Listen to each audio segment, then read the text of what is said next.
Hi, Marilyn here with Cotton and Chocolate, and I'm here with Halloween Figs with a Twist in December. This is our very last month, and we are ready to put on our borders. So if you can see right here, we have 5 borders to put on. 1, 2, 3, 4, 5, and you're getting your border packet. So we're ready to go to the end. So I'm just going to go through them step by step, and then at the end talk to you about how to do the binding. So the first border is our cream, and so they identify this as our cream with orange circles, but it's our cream, and you're going to be cutting this at 1.5 inches, and they'll tell you in here on border number 1 and the 2 different lengths, 2 1.5 by 54.5 inches for your left and right, and 2 1.5 by 50.5 for your top and bottom. Okay, border number 2 they identify as black with zigzag, but this is our blue. All right, and so that piece also are cut at 1.5 inches, and that's 2 1.5 by 56.5 for left and right, and 2 1.5 by 52.5 for top and bottom. Okay, and we're always pressing out, okay, pressing towards that border that you just added. All right, now border number 3, if you look real closely, it's actually a piece border. It's a rectangle with these 2 little pieces that look like the next border, which they are, added. So we're going to talk about those. They're the scallop border. And in the original pattern, which I have here, it's a black with a little orange, or orange with a little black on it. Okay, so they call this our, this is our 3rd border, and it's a left and right scallop row. But we actually have it, instead of 2 different fabrics, we're using our floral and then this fabric on it. So you're going to be cutting from that, and it's identified the piecing on page 31, the scallop border. They talk about it from the orange floral and orange ditsy, but again, it's the same fabric. So you're going to be cutting 2.5 by 4.5 inch rectangles. And so you just add up the total from both of those.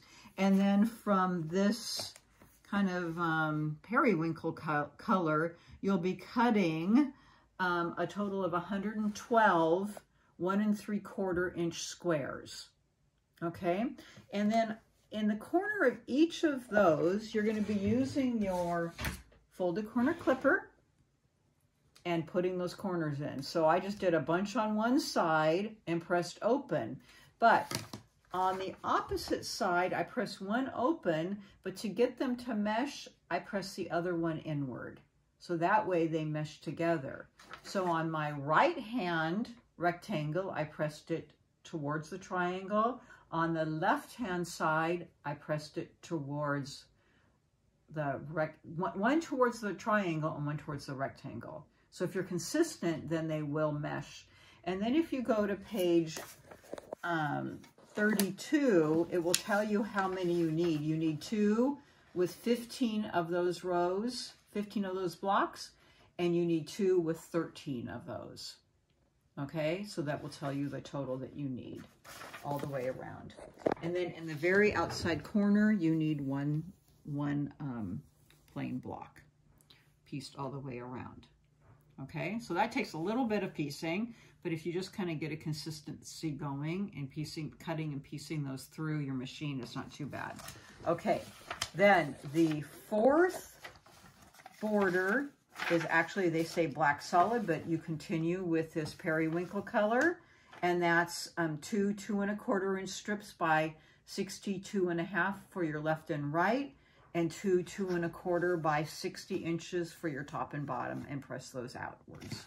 Okay, and then your very last border, let me get this out of the way, is the beautiful Paisley, and that's going to have 2, and they call it your cream floral, but this is going to be 2 3 3/4 inch strips by 66 for your left and right, and then 2 3 3/4 by 66.5 for your top and bottom.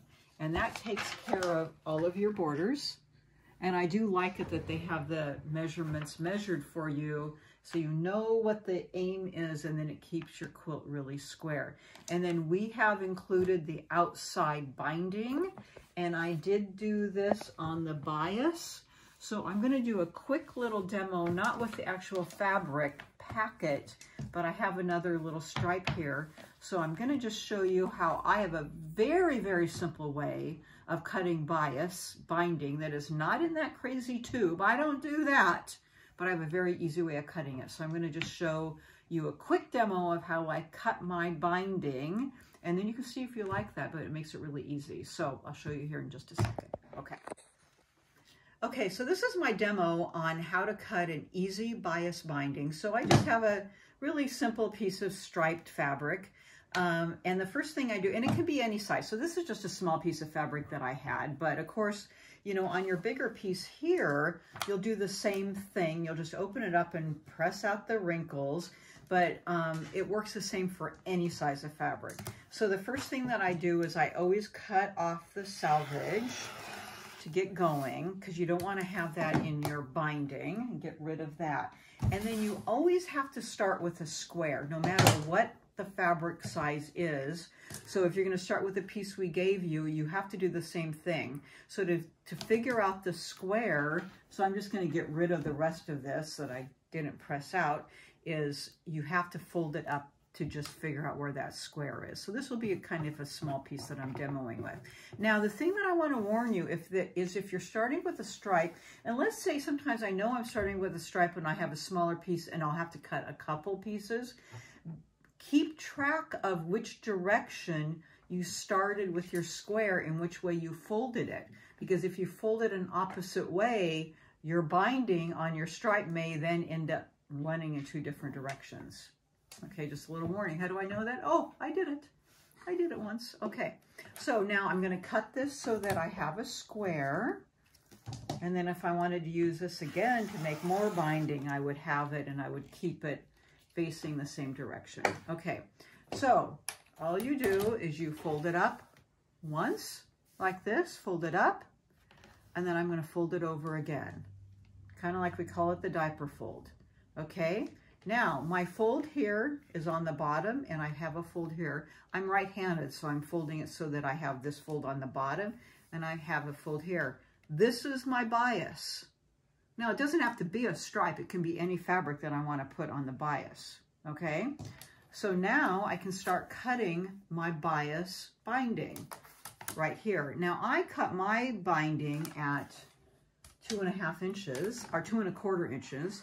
So I'm going to cut it a little in from the 2.25. So here I'm measuring it off the bottom, and I'm a little in from the fold, so I can do that first cut a little off of the fold. And I'm going to cut my first strip. And then I'll have to flip this one over because I have the fold there. Okay, and this will be my longest piece. And so I'm just going to cut that down to 2.25. And I'll show you my first strip. Oh, didn't cut all the way. Give that another cut. Okay, so there's my first bias strip, okay? Oh, look at that, my first strip of bias binding, okay? And then this would be my second strip here. You always get 2 out of that. And then how do I piece those together? Well, I would just match that up, a little offset that a tiny bit, and then piece it, okay? So there's my first strip. So those are always the longest bits. And then just keep that intact.